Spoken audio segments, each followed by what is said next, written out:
Late Sunday night, ABC News was thrown into a whirlwind of controversy after the network's senior national correspondent, Terry Moran, penned an unusually critical commentary about President Donald Trump and his Deputy Chief of Staff, Stephen Miller, on the social media platform X.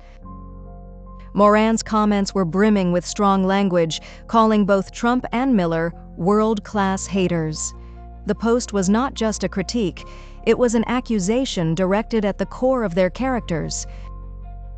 In a swift and damning appraisal, Moran described Trump's relationship with hate as a tool, a strategic pathway to achieving his personal glorification and success. "Hatred is only a means to an end," Moran wrote, "and that end is his own glorification. That's his spiritual nourishment." As for Stephen Miller, Moran suggested a more intrinsic reliance on hate, labeling it as his spiritual nourishment. He eats his hate. The tweet, posted in the quietude of the night, was deleted shortly after, but Moran's words echoed loudly into the day. By morning, the Trump administration had issued a condemnation of Moran's post, quickening a series of events that led to his suspension from ABC News. One of the strongest voices speaking out was White House Press Secretary Karoline Leavitt, who emphasized the seriousness of Moran's actions. On X, she questioned ABC's next steps in disciplining Moran, urging the network to suspend or terminate his contract.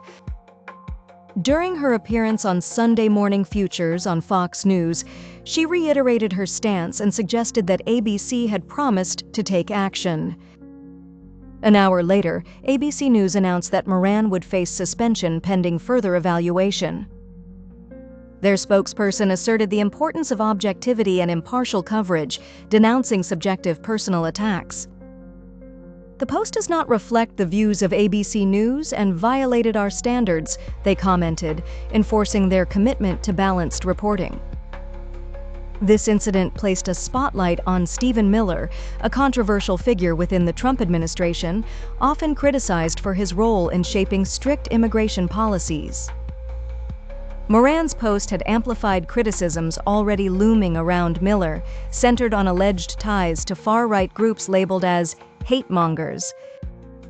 Yet, commentary of such intensity and nature from a mainstream network correspondent is largely unprecedented. Miller responded to Moran's remarks by casting them as a reflection of broader issues within the media landscape. He accused journalists like Moran of radicalism under professionally crafted facades. "The most important fact about Terry's full public meltdown is what it shows about the corporate press in America," Miller wrote on X. Vice President J.D. Vance joined the discourse, defending Miller and suggesting ABC owes an apology.